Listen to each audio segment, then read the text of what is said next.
The dining room glowed with warm candlelight, the clink of crystal and silver barely masking the undertones of judgment in every smile. My sister Emma sat at the head of the table like she was already a queen, flawless in her designer dress, her fiancé Daniel hanging on every word she said. Our parents, Evelyn and Charles Walker, beamed at her like she'd cured cancer, while Sarah Walker sat 3 seats down in a blazer from last season, sipping water like it was wine. "Did you manage to get more clients for your little consulting thing, Sarah?" Emma asked sweetly, eyes glinting. The room chuckled. The word thing stung more than the question. I smiled, swallowing the familiar burn. "Yes," I said simply. 1 or 2 projects are moving forward. 1 or 2 projects. That was true, technically. One was a supply chain overhaul for a billion-dollar retailer. The other, final negotiations for a private equity merger worth $80 million.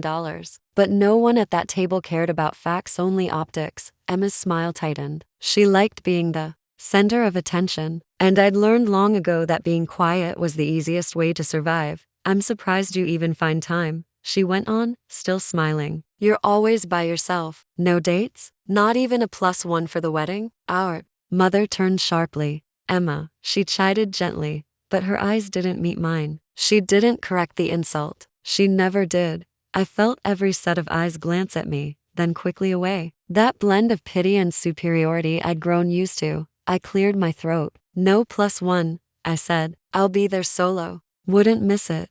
That was a lie. I had no intention of going to that wedding. Not after the passive-aggressive email Emma sent 3 weeks ago titled Bridal Party Adjustments, where she informed me she was replacing me as maid of honor with her best friend Caitlin. Because Caitlin simply understood the aesthetic better, she closed it with, "You're still welcome to attend, of course, if you're not busy with work." I wasn't sure which part burned more, the insult or the offer to attend like a guest at someone else's life. I left the dinner early that night. As I drove through the city, past buildings I'd helped restructure and companies I'd quietly saved from bankruptcy, I wondered how many people would ever really know who I was, and how many would always see me as the quiet sister, the background character. It wasn't always like this. I used to think my family just didn't understand what I did, that once I made it, they'd be proud. But after years of comments, exclusions, and subtle digs, I finally understood. They didn't want to understand me, because understanding meant admitting they were wrong. My parents had built their lives around Emma's perfection. She was the Ivy League grad, the one who interned at Vogue, the one who married rich. I was the girl who didn't fit into their curated photo albums. Too practical, too plain, too much like my grandmother, who ran a bookkeeping business out of her garage and drank black coffee with a cracked mug that said "Think Bigger." I missed her terribly. She was the only one who ever looked me in the eye and said, "You're going to do something big one day and no one will see it coming." That night, I went back to my apartment, small, minimalist, but mine. On the wall was a whiteboard covered in market data and timelines. I stared at the email on my laptop from the founder of Langford and White, a legacy company with supply chain roots in 4 continents. Offer accepted. Deal closes next Thursday. Looking forward to working under your guidance. I blinked. Then read it again. 80 million. The largest contract I'd ever landed. And they wanted me to sit on the board. I exhaled slowly. I could hear Emma's voice in my head again. "Aren't you worried your kind of work doesn't really scale?" I smiled. "Oh, it scaled just fine." 3 days later, the second email came, this time from Whitmore Industries, the umbrella conglomerate that owned the venue where Emma's wedding was set to take place. "Your strategic advisory proposal has been unanimously approved by the board. Full executive privileges granted upon legal completion. Effective date, June 17th. June 17th, the same day as Emma's wedding. I leaned back in my chair and closed my eyes. That was when the idea started to form. Not revenge, not exactly, just alignment, poetic symmetry. They didn't need to know everything right away, but when the time was right, at the perfect moment, I'd show them exactly who I was, not for validation, not for approval, just so they'd never forget the day they found out who I'd become. The morning after I received the Whitmore confirmation, I sat at my desk sipping lukewarm coffee, rereading the contract that would give me advisory power over a $3.1 billion real estate empire. It still didn't feel real, not because I hadn't earned it, but because I'd been told so many times to stay small, to be realistic. Even when I graduated top of my class at Kellogg, my mother said, That's wonderful, dear. Maybe you can help Emma with her fashion brand's budget. I never corrected her. What was the point? But now, the ink was dry. I had a direct line to Whitmore's CEO and full executive access. That meant I'd be sitting in on every internal decision, including the one about final renovations and vendor approvals for one of their newest luxury venues, the Halston Estate, also known as Emma's wedding venue. That wasn't planned. But the moment I saw the name on the spreadsheet of upcoming event sites, something in my gut twisted. I picked up the phone. This is Sarah Walker. I'd like to flag the Halston Estate for a review. There's a pending contract for a large private event, and I need a walkthrough of the grounds before the final sign-off. There was a pause on the line. Of course, Miss Walker. We can schedule that this Friday at p.m. Does that work? I smiled. Perfect. That Friday, I arrived on site in a sharp navy suit, my hair in a sleek bun, heels clicking confidently against marble as I walked through the grand entry of the Halston Estate, the same venue my sister had gushed about in the family group chat. It looks like a European palace. It's so. Emma, the event coordinator, a woman named Valerie, greeted me with a clipboard and tight smile. We weren't expecting the board to take such interest in this location, she said lightly. New policy, I said. Oversight on high-profile events. Technically true. I walked through the grounds with her, nodding at the manicured gardens, the crystal chandeliers, the sweeping staircase where Emma would no doubt descend like royalty. I kept my face neutral, even when I spotted the ballroom, already being staged with sample table settings marked Sterling Walker Wedding. Tell me, I said, pausing near the back terrace, have the final contracts been signed? Not yet, Valerie admitted. There were delays in the floral budget approval. We're still waiting on your department's sign-off. I turned to her. Then don't move forward. Not yet. Her eyes widened. Is there a problem? No, I said, smiling. But there may be a better opportunity. I'll send a revised proposal next week. And with that I left. I didn't cancel her wedding. I didn't destroy anything. I simply held the pen that could approve or delay it, and now, I had her attention. That evening, my phone buzzed with a message from Emma. Emma, did you seriously visit Halston today? The staff said some executive came and froze the floral sign-off. I waited a moment, then replied, me, yes. Standard advisory protocol. Nothing to worry about. 3 dots. Then Emma, are you on the board of Whitmore? I let her sit in silence for 15 minutes before replying, me, I am now. She didn't respond after that. The next day, I got an email from Daniel, her fiancé. It was short. Would love to schedule a lunch next week to talk business. I've been following some of your firm's moves. Impressive work. Let me know if you're free. Oh, the sudden respect. How predictable. Daniel had always looked at me like I was harmless background noise. At every family event, he'd corner me with questions like, still doing spreadsheets? Or ever think of consulting for real businesses? And now, he wanted a meeting. I didn't reply. Yet, back at the office, my assistant Kira walked in holding a file. This just came in: final documents for the Langford merger. They asked if you'd consider doing the keynote speech at the investor dinner. I blinked. Keynote? Yeah, big reveal moment. They're announcing you as the lead partner behind the merger. Media's going to be there. It's the same weekend as. She trailed off. The wedding. I finished. Of course it was. I looked at the invite still sitting on the corner of my desk. Cream cardstock. Gold lettering. Sarah Walker guest printed in flawless calligraphy. I picked it up and turned it over.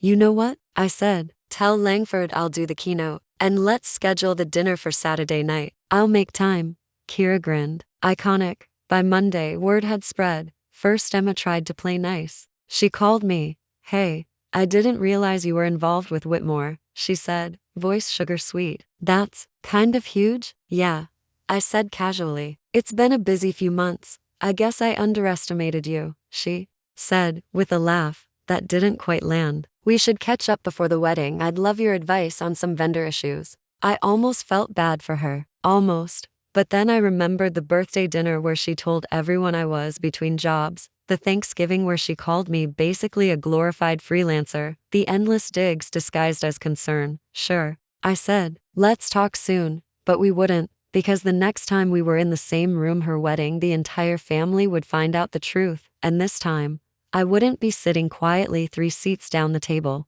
The mahogany dining table gleamed under the soft chandelier light, surrounded by crystal glasses and neatly folded linen napkins. It was a typical Harrison family dinner, overly formal, painfully condescending, and carefully curated to project success. Sarah hadn't attended one in almost a year, but tonight, she made an exception. She wore a simple navy dress and a quiet confidence that didn't need sequins or silk to shine. As she stepped into the room, her mother's eyes flicked over her outfit, assessing. "You look nice," Evelyn said with a tight smile. "Simple, modest." "It's good to see you too, Mom," Sarah replied calmly. Her father barely looked up from his drink. "Glad you could make it. Thought you were busy running your little firm." "I made time," Sarah said, taking a seat at the far end of the table. Emma strolled in moments later, in a designer cocktail dress, diamond studs sparkling. She kissed their parents on the cheek and took the seat beside Sarah with exaggerated grace. "Still in consulting?" Emma asked, swirling her wine. "That must be cozy. I'd go insane without real stakes." Sarah's smile didn't falter. "Some of us like building things quietly," Emma leaned in. "I heard you had to move out of that nice office downtown. Bit of a downgrade, huh?" "It's temporary," Sarah replied, unbothered. The conversation shifted to Emma's latest corporate conquest. Apparently, she'd just been offered a vice president position at Whitmore Industries, a massive firm Sarah knew intimately. Sarah didn't speak, just quietly sipped her water as Emma bragged about transforming entire departments and networking with Whitmore's new leadership. "I even heard they're restructuring the board," Emma added smugly. "They're bringing in some new blood though, of course. I'm hoping they recognize my value." "I'm sure they will," Sarah said. "Some people's value becomes clear over time." The appetizers came and went. The main course was roasted duck and asparagus, but Sarah barely touched hers. She was too focused on timing. As dessert was served dark chocolate torte with espresso ganache. Her father finally turned to her with that familiar half-disdainful smile. "So Sarah, still pretending to be an entrepreneur?" She didn't flinch. "No, not pretending." "Then what is it? What do you even do these days?" Sarah looked around the table slowly. Emma raised a brow. Her mother pursed her lips. Her father waited, his smirk deepening. She placed her fork down neatly. "I own Whitmore Industries." The room fell silent. Emma's fork froze mid-air. Her father blinked once. Her mother tilted her head as if she'd misheard. "I'm sorry?" her father said slowly. Sarah repeated it with calm precision. "I own Whitmore Industries. My firm acquired majority shares last month. The deal closed 2 days ago." Emma let out a short laugh. "You're joking. That's impossible." Sarah pulled out her phone, tapped twice, and turned the screen toward them. A press release from Forbes. "Walker & Co. acquires controlling interest in Whitmore Industries, an $80 million deal." Her parents stared. Emma's color drained. You're Walker & Co.?" Emma whispered. Sarah nodded. "My little firm wasn't so little. We've been acquiring distressed but undervalued assets quietly for the past 5 years. Whitmore was our biggest acquisition yet." Her mother finally spoke, voice brittle. "Why didn't you tell us?" "You never asked,"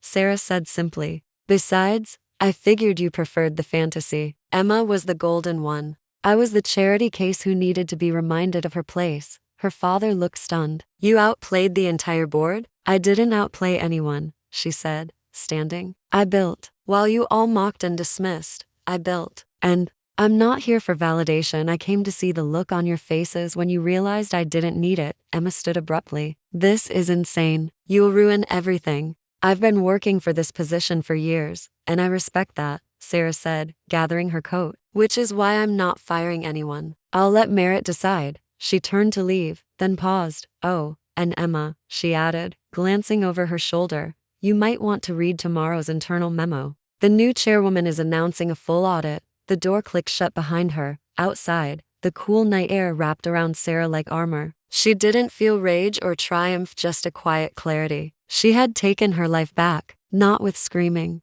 not with pettiness, but with patience, strategy, and a calm kind of power they never saw coming. And that was the most satisfying revenge of all. By 9 a.m. the next morning, the corporate hallways of Whitmore Industries buzzed louder than a trading floor. An internal memo had landed in every employee's inbox. Subject line: "New leadership directive from Chairwoman Sarah Walker." Emma Harrison's eyes skimmed the email at her glass office desk, her hands trembling slightly. "Effective immediately. All departments will undergo a 90-day audit overseen by the Office of the Chairwoman. Leadership evaluations will be based on documented merit, integrity, and innovation. Promotions are paused pending review. Transparency is the new foundation. Her face flushed. She slammed her laptop shut just as her assistant poked her head in. Emma, the new chairwoman, would like to meet with all senior VPs by noon in the 20th floor boardroom. Emma plastered on a smile. Of course, thank you. But her mind was spinning. Sarah, the chairwoman? It wasn't a prank. It wasn't temporary. Her sister now controlled the very firm Emma had spent the last 5 years clawing her way into. Across town, Sarah stood in the corner office of the 20th floor, the one that used to belong to Whitmore's founder. Floor-to-ceiling windows overlooked the skyline, but she barely noticed. She was reviewing department metrics and performance reports with her chief of staff. You know, the chief said, flipping through a report. Emma Harrison's team actually underperformed the last 2 quarters. Her budgets are inflated, and she's been taking credit for another director's work. Sarah didn't flinch. I figured, but we'll let the audit prove that. No favorites, no family passes. At noon sharp, Emma and 4 other executives entered the boardroom. Sarah was already seated at the head of the table, flanked by her legal and audit teams. The transformation was undeniable. Sharp navy suit, pulled back hair, steady gaze. Gone was the quiet younger sister. This was the woman who owned a Fortune 500 company. Thank you all for joining me, Sarah began. Today isn't about titles or tenure. It's about accountability. Emma raised a hand, trying to smile. Chairwoman Walker, may I ask a question before we begin? Sarah nodded once. Is this personal? Emma asked, her voice sweetened with fox diplomacy. Because I'd hate to think family dynamics were influencing corporate decisions. Sarah paused, then leaned forward. Slightly. Emma, for years, you treated me like I was invisible, mocked my work, undermined my intelligence, and I let you because I believed success would speak for itself, and now it has. So no, this isn't personal, it's professional. You're an executive at my company now. I suggest you start acting like one. Silence fell. One of the senior directors stifled a smirk. Sarah handed out a printed roadmap outlining the restructuring plan. Emma stared at it, her face blank. We're moving fast, Sarah continued. Each of you will present a strategic vision for your departments by next Friday. Weak leadership will be replaced. Strong contributors will be promoted regardless of background or connections. Emma's hands clenched around the paper. For the first time in her life, she wasn't the favored child. She wasn't protected. She was exposed. After the meeting, Emma lingered. I still can't believe it, she said. You outplayed all of us. Sarah turned to her with a small, knowing smile. No, I outgrew you. That's different. Emma's jaw tightened. You've changed. No, Sarah said. I've just stopped apologizing for who I've always been. That night, Sarah returned to her loft. She sat on the rooftop balcony, watching the city lights shimmer like ambition crystallized. A bottle of sparkling water sat beside her untouched. Her phone buzzed. It was a message from one of the directors. Finally, real leadership. We're behind you, Sarah. For the first time in a long time, she allowed herself a breath of satisfaction, not vengeance, validation. And tomorrow, she'd keep building stronger, louder, and without anyone else's permission. The grand atrium of Whitmore Industries was buzzing. Marble floors gleamed under the chandeliers, and glass elevator doors opened and closed like applause between levels. But on this Friday morning, it wasn't the usual corporate hustle. It was the day of the leadership realignment ceremony. Sarah Walker stood poised on the elevated platform in front of a sleek digital screen bearing Whitmore's new motto, Excellence, Earned. She wore a crisp white blazer with minimalist jewelry, elegant, composed, unmistakably powerful. Hundreds of employees had gathered. The 5 executive board members stood to her right. Emma Harrison, tight-lipped, stood among them, forced to endure every second of the spectacle. Today, Sarah began, her voice calm but commanding. We don't just celebrate a change in leadership. We honor merit, resilience, and the courage to speak up even when others dismiss you. Murmurs of agreement rippled through the crowd. Too long has this company run on favoritism and empty credentials. That ends now. The room erupted in polite applause. Sarah looked toward the back row, locking eyes with a young woman in a gray suit. I'd like to call forward our new Vice President of Strategy, Alina Cho, The crowd turned, surprised. Alina, a brilliant analyst who'd been ignored by executives for years, stepped forward in disbelief. Emma's expression twitched. She's the one who built that forecasting model. Someone whispered, she outperformed the entire strategy team last quarter. Another added. As Alina reached the stage, Sarah smiled and handed her a sleek, embossed folder. You earned this. Not with connections, but with work no one bothered to notice. I noticed. Emma's arms folded tighter. Her jaw clenched. And one more announcement, Sarah continued. After our audit, we've discovered serious misallocations of departmental funds. As such, several leadership roles will be reassigned. The audience went still. Sarah turned toward Emma. Effective immediately, Emma Harrison will transition into an advisory role pending internal review. Emma's face drained of color. What? She choked. Sarah didn't blink. You will retain your current salary for 3 months. After that, your performance and behavior will determine your future here. You can't do this to me. I built this division. Emma snapped, her voice echoing. No, Sarah replied coolly. You built a mirage. I'm building the future. Security discreetly guided Emma off the stage. Cameras from the internal media team captured every moment. The employees didn't cheer. They didn't gloat. They simply nodded. Many of them vindicated for the years they'd been overlooked or talked over. Change had finally come. Later that afternoon, in her corner office, Sarah gazed out over the city. A gentle knock on the door pulled her from thought. It was her mother. She stepped inside awkwardly, holding a bouquet of orchids. They're from your father's garden, she said softly. Sarah accepted them. Thanks, Mom. I watched the ceremony. I didn't know you were capable of all that. Sarah looked her in the eye. You didn't want to know. Her mother sighed. We made a mistake, letting Emma run wild, ignoring your talent. I'm sorry. Sarah studied her for a long beat. Thank you. That means something. But I'm not doing this for an apology. I'm doing it for every girl told to sit quietly while her brothers speak. For every woman underestimated by her own family, including me. Her mother nodded, blinking back emotion. You were always the strong one. We just didn't see it. Well, Sarah said gently, placing the orchids in a vase by the window. You're looking now. That evening, Sarah took the elevator down alone, stepped out of the sleek lobby, and into a car waiting out front. No driver, no entourage, just her. She drove herself to a quiet corner of the city, an old bookstore she used to visit in college. She picked up a novel, bought herself a coffee, and sat by the window with no pretense. Power hadn't changed her. It had revealed her, and finally, the world saw the real Sarah Walker, not the shadow behind Emma's spotlight, not the quiet one at family dinners, not the girl who was just average. She was the woman who reclaimed her dignity, rebuilt her legacy, and proved that the most dangerous assumptions are the ones people never question until it's too late.